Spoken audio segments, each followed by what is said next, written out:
The city of Plattsburgh will change over its leadership in 3 weeks. Well, over the last 4 years, there's been noticeable tension between the city and town of Plattsburgh. So will that continue under the new administration? Channel 3's Kelly O'Brien joins us live outside City Hall, where Mayor-Elect Chris Rosenquest will be sworn in January 1st. Kelly, you sat down with both Rosenquest and Town Supervisor Michael Cashman. What did they say about the fate of the two Plattsburghs? Well, Mayor-Elect Chris Rosenquest ran his campaign on mending the broken bridge between the city and the town of Plattsburgh. Both he and Town Supervisor Michael Cashman have sat down and talked about their future partnership, and they both agree that the best way to build a better Plattsburgh is working together. I feel great. The transition time is always challenging, I think. You have an outgoing administration, you have an incoming administration. We certainly have our own different styles of management, different styles of communication.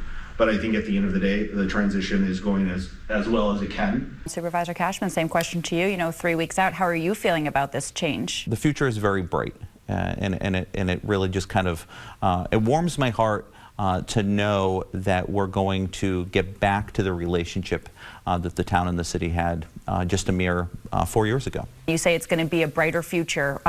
What is that future going to look like? The importance of that relationship is crucial, not only to our individual municipalities, but to our region. As our individual municipalities that share the same name, we need to have the same tone. We need to have the same tempo. We need to have the same conversations moving forward. The town of Plattsburgh and the city have a shared history, and we also have a shared future. I don't imagine that Chris and I will agree 100% of the time, but I'm confident that we can have respectful conversations, and that is where this is all rooted in, is getting back to real dialogue.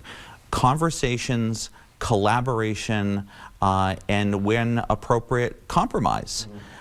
Because that sets forth the table to look at the regional opportunities. In the last 4 years, there's been some noticeable tension between the two Plattsburghs, including a lawsuit, land acquisition.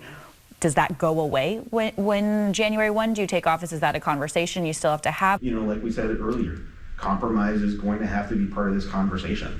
And it's not a compromise of my personal ego or my personality. It's going to be a compromise of what our community needs. So I don't know, right? It's a hard conversation. It's a difficult conversation.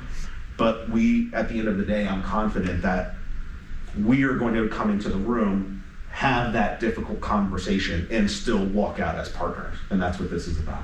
I'm confident that we can go back to factual conversations that will help lead us in a different direction. Now, only so much of the discussion can be fit into 2 minutes. If you want to see the full 20-minute sit-down, we'll have it in this story on our website, WCAX.com. Live in Plattsburgh tonight, Kelly O'Brien, Channel 3 News.